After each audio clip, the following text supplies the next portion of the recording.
Hello students, welcome to our channel science gamma. এখন তোমাদের মাধ্যমিক 2025 রায় ও মার্টিন প্রশ্নবিচিত্রার ভৌত বিজ্ঞানের পেজ নাম্বার হচ্ছে তোমাদের, দেখে নাও, 773। এখানে গ্যাসের আচরণ ইউনিট 2 এর 2.1 ইন্দ্রিয় গ্রাহ্য স্তরে গ্যাসের আচরণ। এই অংশের মধ্যে যে সমস্ত শর্ট কোশ্চেনগুলো দেওয়া আছে এমসিকিউ বাদে, অর্থাৎ অতি সংক্ষিপ্ত উত্তরধর্মী প্রশ্ন, এটা হচ্ছে পেজ নাম্বার তোমাদের 775। এখানে যে সমস্ত অতি সংক্ষিপ্ত উত্তরধর্মী প্রশ্ন, একটি বাক্যে উত্তর দাও, যতগুলো কোশ্চেন আছে তার উত্তরগুলি এই ভিডিওটিতে দেব। তোমরা যদি চ্যানেলটিতে নতুন হয়ে থাকো তাহলে এই ধরনের ভিডিওগুলি পাওয়ার জন্য অবশ্যই চ্যানেলটিকে সাবস্ক্রাইব করো। আর বাকি ভিডিওগুলি পাওয়ার জন্য দেখো প্লেলিস্ট করা আছে, প্লেলিস্টে তোমরা সমস্ত ভিডিওগুলি কিন্তু এরকম 1 নম্বর যে অতি সংক্ষিপ্ত উত্তরধর্মী প্রশ্ন আছে উত্তর পেয়ে যাবে। এমসিকিউ অলরেডি তোমাদের অ্যান্সার দেওয়া আছে বইয়ের মধ্যেই, তাই এই কোশ্চেন অ্যান্সারগুলো দিচ্ছি, ঠিক আছে? তো দেখে নাও, এর একটা, কোনো চাপে নির্দিষ্ট ভরে কোনো গ্যাসের 0 ডিগ্রি সেন্টিগ্রেড উষ্ণতায় আয়তন V0 চাপ অপরিবর্তিত রেখে গ্যাসটির উষ্ণতা 1 ডিগ্রি সেন্টিগ্রেড বৃদ্ধি করলে চার্লসের সূত্র অনুযায়ী গ্যাসটির আয়তন বৃদ্ধির পরিমাণ কত হবে? অ্যান্সারটা লিখবে প্রাথমিক আয়তনের 1/273 অংশ। এরপর 2 এর দাগেরটা, বয়েল ও চার্লসের সূত্র দুটিতেই যে ভৌত রাশিকে ধ্রুবক ধরা হয় তার নাম লেখো। অ্যান্সার হবে গ্যাসের ভর। এরপরে কোশ্চেন 3 এর দাগ, কেলভিন স্কেলে প্রমাণ চাপে জলের স্ফুটনাঙ্ক কত? অ্যান্সার হবে 373 কেলভিন। এরপর 4 এর দাগ, এসআইতে আর এর মান কত? অথবা বলছে 1 মোল ভরের কোনো গ্যাসের PV/T রাশিটির এসআইতে মান কত? তার মানেই হচ্ছে এই PV/T মানেই হচ্ছে আর, যেহেতু এন এর মান 1 মোল বলে দিয়েছে, তাহলে অ্যান্সারটা হবে 8.31 joule mole inverse kelvin inverse.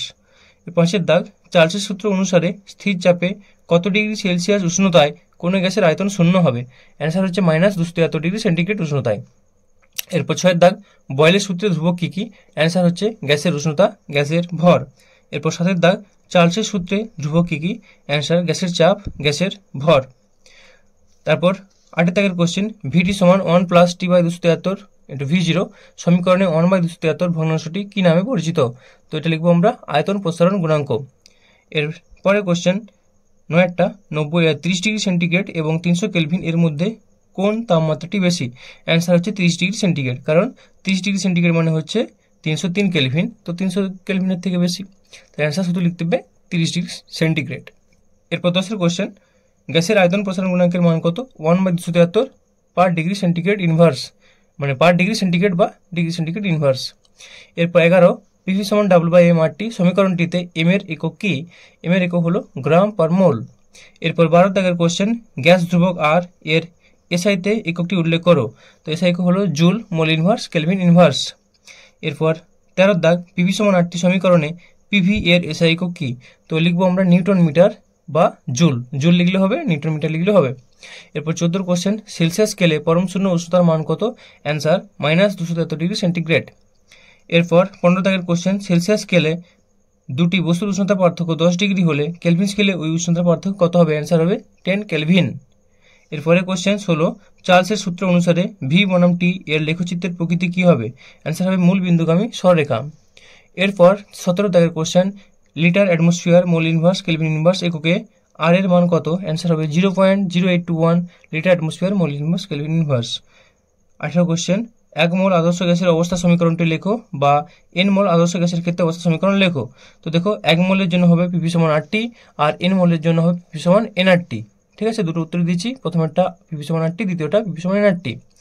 এরপরের কোশ্চেন 19, প্রমাণ চাপের মান কত? অ্যান্সার হবে 1 অ্যাটমসফিয়ার লিখতে পারো, বা 76 সেন্টিমিটার পারস্তম্ভের চাপও লিখতে পারো, বা লিখতে পারো 1.01325। এরপর 25টা লিখিনি, 1.013 পর্যন্ত লিখলেও হবে, তারপর 25 দিয়েও দিতে পারো, ইন্টু 10⁵ পাস্কাল, তাহলে 1.013 ইন্টু 10⁵ পাস্কাল। আর সিজিএসএ হলে এটা কি হতো? 10⁶ ডাইন পার সেন্টিমিটার স্কোয়ার।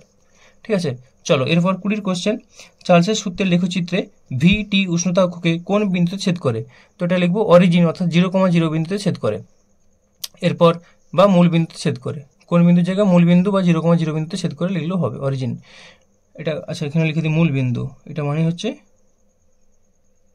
মূল বিন্দু। চলো এরপরে কোশ্চেন 21, পরম শূন্য তাপমাত্রায় আদর্শ গ্যাসের আয়তন কত হবে? অ্যান্সার হচ্ছে 0। এরপর 22 দাগ, স্থির চাপে নির্দিষ্ট ভরে গ্যাসের আয়তনের সঙ্গে তার পরম শূন্য উষ্ণতার সম্পর্ক কি? তো তো ভি প্রপোর্শনাল টু টি, অর্থাৎ সরল সম্পর্ক বা ভি সমানুপাতিক টি হয়। এরপর 23-এরটা তাপমাত্রার পরম স্কেলে প্রমাণ চাপে জলের হিমাঙ্কের মান কত? Answer 273 Kelvin. এরপর 24 গ্যাসের চাপ মাপা হয় কোন যন্ত্রের সাহায্যে? Answer manometer. এরপর 25 দাগ কেলভিন স্কেলে প্রমাণ তাপমাত্রার মান কত? Answer 273 Kelvin. 26-এর কোশ্চেন টি ডিগ্রি সেন্টিগ্রেড তাপমাত্রাকে কেলভিন স্কেলে প্রকাশ করো, তো অ্যান্সার হবে টি প্লাস 273 কেলভিন। এরপর 27-এর কোশ্চেন বয়েলের সূত্রে চলরাশিগুলি কি কি? তো গ্যাসের চাপ আর গ্যাসের আয়তন, আর ধ্রুবরাশি বললে কি হতো? গ্যাসের ভর এবং গ্যাসের উষ্ণতা হচ্ছে ধ্রুবরাশি, আর চলরাশি গ্যাসের চাপ, গ্যাসের আয়তন। চলো এরপরের কোশ্চেনগুলো দেখে নাও। কোশ্চেন নাম্বার 28, স্থির উষ্ণতায় বদ্ধ পাত্রে একটি গ্যাস আছে, উষ্ণতা অপরিবর্তিত রেখে ওই গ্যাস আরও কিছু পরিমাণে ওই পাত্রে যোগ করা হলো, গ্যাসের চাপের কি পরিবর্তন হবে? অ্যান্সার হচ্ছে বৃদ্ধি পাবে বা গ্যাসের চাপ বাড়বে।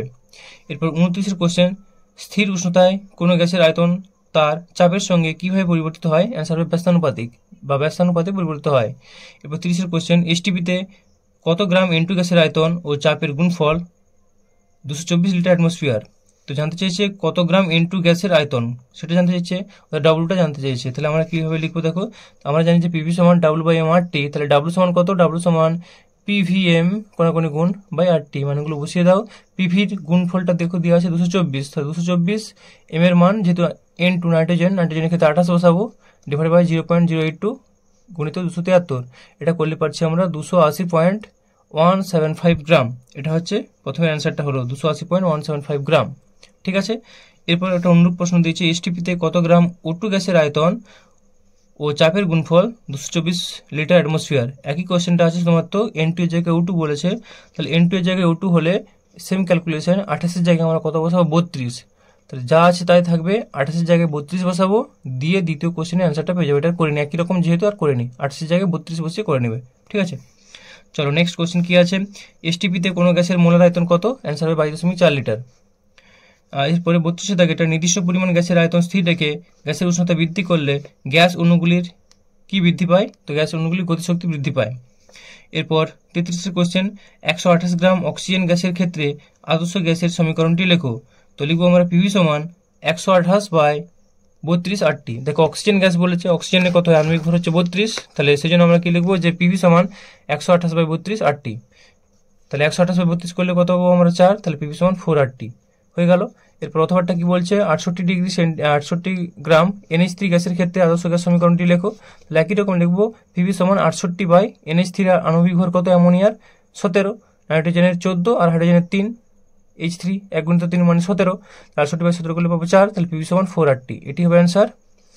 আচ্ছা, এরপরে কোশ্চেন 34, সিজিএস পদ্ধতিতে 1 ATM চাপের মান কত? তাহলে বলবো 1.01325টা লিখিনি, 1.013 লিখলেও চলবে, গুণিত 10⁶ ডাইন পার সেন্টিমিটার স্কোয়ার। চলো নেক্সট কোশ্চেন কি আছে, 35, 100 ডিগ্রি সেন্টিগ্রেড ও 100 কেলভিনের মধ্যে কোনটি বেশি উষ্ণ? সঠিক অ্যান্সার হবে 100 ডিগ্রি সেন্টিগ্রেড। এরপর অনুরূপ প্রশ্ন, 27 ডিগ্রি সেন্টিগ্রেড ও 303 কেলভিনের মধ্যে কোনটি উচ্চতর উষ্ণতা? অ্যান্সার হবে 303 কেলভিন। এরপর 36 দাগের কোশ্চেন, দুটি বস্তুর উষ্ণতা পার্থক্য 5 ডিগ্রি সেন্টিগ্রেড, কেলভিন স্কেলের উষ্ণতা পার্থক্য কত হবে? তাহলে অ্যান্সার হবে 5 কেলভিন। এরপর 37-এর কোশ্চেন, আদর্শ গ্যাস সমীকরণের সাহায্যে গ্যাসের ঘনত্বের রাশিমালাটি লেখো। তাহলে লিখবে যে আমরা জানি আদর্শ গ্যাস সমীকরণটি হলো পিভি সমান ডাব্লু বাই এম আর টি, বা পিভি সমান এনআরটি, এর জায়গায় বসাবো W by M R T. তাহলে বা পিভি সমান, তাহলে কি লিখবো? ডাব্লুর জায়গায় কি? ডাব্লু হচ্ছে কিনা গ্যাসের ভরটা, ভর সমান আমরা কি জানি? ভর সমান ঘনত্ব গুণিত আয়তন, ভর সমান ঘনত্ব, ডি ফর ডেনসিটি, ঘনত্ব গুণিত আয়তন। তোমরা একটা ডি এর পরিবর্তে রো দিয়েও লিখতে পারো, ঠিক আছে? তাহলে ভর সমান, অর্থাৎ ওয়েট মানে কিন্তু এটা ভর হিসেবে কাজ করছে এই ডাব্লুটা, তাহলে ডাব্লুর জায়গায় আমরা ডিভি বসাবো, অর্থাৎ ভর গুণিত আয়তন। তাহলে ভি একটা করে কেটে যাচ্ছে, তার মানে পাচ্ছি আমরা P equal to D by M R T. দেখো সেটাই করেছি, পি সমান D by M R T. তাহলে ডি সমান কত পাচ্ছি? ডি সমান পিএম বাই আর টি। তাহলে এটাই হবে অ্যান্সার, যে আদর্শ গ্যাস সমীকরণের সাহায্যে গ্যাসের ঘনত্বের রাশিমালা ডি সমান পিএম বাই আর টি, যেখানে পি হচ্ছে চাপ, এম হচ্ছে কিনা গ্যাসের আণবিক ভর, আর কি না সর্বজনীন গ্যাস ধ্রুবক, আর টি হচ্ছে উষ্ণতা। ঠিক আছে, চলো এরপরের কোশ্চেন কি আছে, অথবাটা স্থির উষ্ণতা নির্দিষ্ট করে গ্যাসের ক্ষেত্রে ঘনত্ব চাপের সম্পর্ক লেখো। একই, এটাই হবে ঘনত্ব চাপের সম্পর্ক, অর্থাৎ ডি প্রপোর্শনাল টু এম হবে, আর সমীকরণটা পুরোটা এটা হবে, অর্থাৎ ডি এর সঙ্গে ঘনত্বের সঙ্গে চাপ সরল সম্পর্ক। চলো এরপরে কোশ্চেন কি, 38-এরটা 327 ডিগ্রি সেন্টিগ্রেডকে কেলভিন স্কেলে প্রকাশ করো, তাহলে হবে 327 প্লাস 273 সমান 500 কেলভিন। এরপর 39-এর দাগেরটা পরম শূন্য উষ্ণতায় আদর্শ গ্যাসের চাপ কত, অ্যান্সার হবে 0। এরপর 40-এর কোশ্চেন, কোনো বস্তুর উষ্ণতা 200 কেলভিন থেকে বেড়ে 300 কেলভিন হলে সেলসিয়াস স্কেলে এই উষ্ণতা বৃদ্ধি কত হবে না, তাহলে 300 মাইনাস 200 অর্থাৎ 100 ডিগ্রি সেন্টিগ্রেড। এরপর 41 পিভি সমান এনআরটিতে এন এর একক কি, অ্যান্সার হবে মোল। এরপর 42 সিজিএস এককে সর্বজনীন গ্যাস ধ্রুবক আর এর মান কত, সিজিএস বলেছে মানে 8.31 গুণিত 10⁻⁷ erg mole inverse kelvin inverse. এরপর 43-এর কোশ্চেন, আদর্শ গ্যাসের চাপ অসীম হলে আয়তন কত হবে, অ্যান্সার হবে 0। এরপর অনুরূপ প্রশ্ন, আদর্শ গ্যাসের চাপ কত হলে তার আয়তন 0 হবে, তাহলে চাপ কত হলেও বলেছে মানে চাপ অসীম হলে আয়তন 0 হয়, তাহলে অ্যান্সার হবে অসীম। এরপর 44 মোলার আয়তনের মান কিসের উপর নির্ভরশীল, তো লিখবো আদর্শ গ্যাসের ক্ষেত্রে মোলার আয়তনের মান উষ্ণতা টি, চাপ পি এবং গ্যাস ধ্রুবক আর এর উপর নির্ভরশীল। তো মেন উষ্ণতা আর চাপ লিখলেও চলবে, ঠিক আছে, এগুলির উপর নির্ভরশীল। এরপর 45-এর কোশ্চেন, খুব নিম্ন চাপে কোন গ্যাস বয়েলের সূত্র মেনে চলে, তো লিখবো হাইড্রোজেন হিলিয়াম, অর্থাৎ যেগুলো ইনার্ট গ্যাসগুলো বা হালকা গ্যাসগুলো, ঠিক আছে, হাইড্রোজেন হিলিয়াম সবচেয়ে হালকা, এগুলো লিখতে পারি, বা আরও কিছু নিষ্ক্রিয় গ্যাসও লিখতে পারি। চলো হালকা গ্যাসগুলো হবে হাইড্রোজেন হিলিয়াম ইত্যাদি। এরপর 46-এরটা, একই চাপ ও তাপমাত্রায় 1 মোল অক্সিজেন গ্যাসের অণুর সংখ্যা n হলে একই চাপ ও তাপমাত্রায় 2 মোল নাইট্রোজেন গ্যাসের অণুর সংখ্যা কত হবে, অ্যান্সার হবে 2n। এরপর 47 বর্ষাকাল ও শীতকালের মধ্যে কোন সময়ে বায়ু হালকা হয়, অ্যান্সার হচ্ছে বর্ষাকাল, কারণ জলীয় বাষ্প বেশি থাকে। এরপর 48 50 degree Fahrenheit 50 degree centigrade 50 kelvin এর মধ্যে কোনটি উচ্চতর, সঠিক অ্যান্সার হবে 50 ডিগ্রি সেন্টিগ্রেড। এরপর 49 মোল কিসের একক, না মোল হলো পদার্থের পরিমাণের একক। এরপর 50-এর কোশ্চেন, পি বনাম 1/v লেখচিত্রের প্রকৃতি কি, অ্যান্সার হবে সরলরেখা। এরপর 51 কোশ্চেন, পরম উষ্ণতার সঙ্গে গ্যাসের ঘনত্বের সম্পর্ক কি, এ দেখো সম্পর্ক আমরা দেখতে পাচ্ছি ডি সমান pm/RT, অর্থাৎ পরম উষ্ণতার সঙ্গে গ্যাসের ঘনত্ব, তো উষ্ণতা কি আছে, নিচে টি আছে আর উপরে ডি আছে, তার ডি প্রপোর্শনাল টু 1/t, যেখানে পি এম এবং আর স্থির অর্থাৎ ধ্রুবক থাকতে হবে, অর্থাৎ গ্যাসের ভর, গ্যাসের চাপ, এগুলো হচ্ছে দেখো পি স্থির থাকতে হবে, আর আর তো এমনিতেই ধ্রুবক, তো এগুলো ধ্রুবক থাকলে আমরা লিখতে পারি ডি প্রপোর্শনাল টু 1/t। ওখান থেকে এটা পেয়েছি, ঠিক আছে, আশা করি বুঝতে কোনো অসুবিধা নেই। চলো এরপর শূন্যস্থান পূরণ, অর্থাৎ বিয়ের দাগের একেরটা, সিজিএস পদ্ধতিতে আর এর মান একক হলো, একক জানতে চেয়েছে, তাহলে erg mole inverse kelvin inverse. 2 number প্রশ্ন, মোলার আয়তনের মান গ্যাসের চাপ ও ড্যাশের উপর নির্ভরশীল, গ্যাসের চাপ ও উষ্ণতার উপর নির্ভরশীল। এরপর কোশ্চেন সি, সত্য মিথ্যা। একেরটা কি বলছে দেখো, সত্য মিথ্যার, একই উষ্ণতা চাপে সমায়তন CO2 ও N2 গ্যাসের মধ্যে অনুসংখ্যা পৃথক, মিথ্যা, কারণ অনুসংখ্যা একই হয়, তাহলে এটা মিথ্যা। এরপর 2-এরটা, উষ্ণতার কেলভিন স্কেলে প্রতি ডিগ্রি ব্যবধান সেলসিয়াস স্কেলে প্রতি ডিগ্রি ব্যবধানের সমান, অ্যান্সার হবে সত্য। এরপর 3-এর দাগের কোশ্চেন, আর্দ্র বায়ু শুষ্ক বায়ু অপেক্ষা হালকা, অ্যান্সার সত্য। 4-এর কোশ্চেন, অ্যাভোগাড্রো সূত্রে গ্যাসের অণুগুলির আয়তন গণ্য করা হয়, অ্যান্সার হবে মিথ্যা, গণ্য করা হয় না, নগণ্য। এরপর 5-এর কোশ্চেন, একটি গ্যাস অণুর আয়তন সমান গ্যাস দ্বারা অধিকৃত আয়তন যুক্ত গ্যাস অণুর সংখ্যা, এটা মিথ্যা, এখানে ভাজিত হলে সত্য হতো, তাহলে এটা হয়ে গেল মিথ্যা। এরপর 6-এর কোশ্চেন, সর্বজনীন গ্যাস ধ্রুবক আর এর মান গ্যাসের রাসায়নিক প্রকৃতির উপর নির্ভর করে না, এটা হচ্ছে সত্য। এরপর 7-এর কোশ্চেন, একই চাপ উষ্ণতায় সব গ্যাসের মোলের আয়তন একই হয়, এটা হবে সত্য। তো ব্যাপারটা হচ্ছে এখানে পার মোল, 1 মোলের ক্ষেত্রে এটা লেখা নেই, এটা 1 মোলের ক্ষেত্রে ধরে নিয়ে অ্যান্সারটা করতে হবে সত্য। 1 মোলের ক্ষেত্রে না হলে তো কিন্তু সত্য হবে না, একটা গ্যাস 1 মোল হচ্ছে আর একটা গ্যাস ধরো 2 মোল, কিন্তু আমি চাপ উষ্ণতা একই রেখেছি, তাহলে মোলার আয়তন কি একই হবে না, তাহলে 1 মোলের জন্য 22.4 লিটার হবে, 2 মোলের জন্য 22 দুগুণে 44.8 লিটার হয়ে যাবে, ঠিক আছে, তো 1 মোলের ক্ষেত্রে সত্য। চলো এরপরে 8-এর কোশ্চেনটা, C12 সমান 12.0000 ইউ এর পরিবর্তে অন্য কোনো সংখ্যামান ধরা হলে, অন্য কোনো সংখ্যামান ধরা হলেও এসটিপিতে কোনো গ্যাসের মোলার আয়তন একই থাকবে, এটা হবে মিথ্যা, ঠিক আছে। এটা যদি মানে কার্বনের পরিমাণটা 12 জায়গায় অন্য তুমি 13-14 ধরে নাও, তাহলে কিন্তু মিথ্যা। তুমি হাইড্রোজেনের সাপেক্ষে করতে পারো, অক্সিজেনের সাপেক্ষে করতে পারো, সেই হিসেবে হলে সত্য হতো, কিন্তু এই সি এর মানটা 12 পয়েন্ট এত না হয় যদি অন্য কোনো ভ্যালু হতো, তাহলে অবশ্যই এটা মিথ্যা। এরপর 9-এর কোশ্চেনটা, 22.4 লিটার যে কোনো গ্যাসের ভর হবে তার আণবিক ভর, অ্যান্সার হবে সত্য। এরপর 10-এর কোশ্চেন, নির্দিষ্ট উষ্ণতা চাপে দুটি আদর্শ গ্যাসের আয়তন অনুপাত গ্যাস দুটির মোল সংখ্যার অনুপাতের সমান, অ্যান্সার হবে সত্য। এরপর 11 কোশ্চেন, আদর্শ গ্যাসকে তরলে পরিণত করা সম্ভব, অ্যান্সার হবে মিথ্যা। এরপর 12 কোশ্চেন, পিভি সমান কেটি কে আদর্শ গ্যাস সমীকরণ বলে, মিথ্যা। পিভি সমান এনআরটি কে আদর্শ গ্যাস সমীকরণ বলে, এখানে কি হচ্ছে বোলজম্যান ধ্রুবক, এটা হবে মিথ্যা। এরপর 13 কোশ্চেন, পিভি সমান W/mRT সমীকরণের চিহ্নগুলি প্রচলিত অর্থ বহন করে, এম রাশির একক নেই, অ্যান্সার হবে মিথ্যা। এম রাশির একক আছে গ্রাম পার মোল, যদি এই সমীকরণ না দিয়ে শুধু আণবিক ভর বলতো তখন একক নেই হতো, ঠিক আছে, যেহেতু সমীকরণ থেকে আমরা এম এর একক বের করবো, তাহলে গ্রাম পার মোল অর্থাৎ একক আছে, এটা মিথ্যা হবে। 14 কোশ্চেন, আদর্শ গ্যাসের অণুগুলির মধ্যে কোনো আকর্ষণ বল ক্রিয়াশীল নেই, অ্যান্সার হবে সত্য। পিভি এর মাত্রা হলো mL²T⁻², অ্যান্সার হচ্ছে সত্য। এরপর 16 কোশ্চেন, টি ডিগ্রি সেন্টিগ্রেড তাপমাত্রায় হাফ মোল H2 ও হাফ মোল CO2 এর মধ্যে অনুসংখ্যা একই হবে, অ্যান্সার হচ্ছে সত্য। চলো এরপর নেক্সট কোশ্চেনগুলো দেখে নেওয়া যাক। 777 পেজ, আর 3টা কোশ্চেন বাকি আছে। কি বলছে দেখো, 17টা, পরম স্কেলে উষ্ণতার পাঠ ঋণাত্মক হতে পারে না, অ্যান্সার হচ্ছে সত্য। 18 কোশ্চেন, অ্যাভোগাড্রো প্রকল্পে উল্লিখিত আয়তন গ্যাসের দ্বারা অধিকৃত আয়তন, গ্যাস অণুর আয়তন নয়, অ্যান্সার হচ্ছে মিথ্যা। এরপর 19 কোশ্চেন, কেলভিন স্কেলে নিম্ন স্থিরাঙ্ক হলো -373 কেলভিন, অ্যান্সার হচ্ছে মিথ্যা। তো দেখো তোমাদের আমি সমস্ত 1 নম্বর শর্ট কোশ্চেনগুলো এমসিকিউ বাদে সবই বলে দিলাম। তো এইভাবে তোমাদের এর পরের যে পার্টটা আছে তারও উত্তরগুলো আমরা এইভাবে দিতে থাকবো, ঠিক আছে। তো তোমরা চ্যানেলটিতে নতুন হয়ে থাকলে অবশ্যই চ্যানেলটিকে সাবস্ক্রাইব করে রাখো এইভাবে বাকি ভিডিওগুলি পাওয়ার জন্য।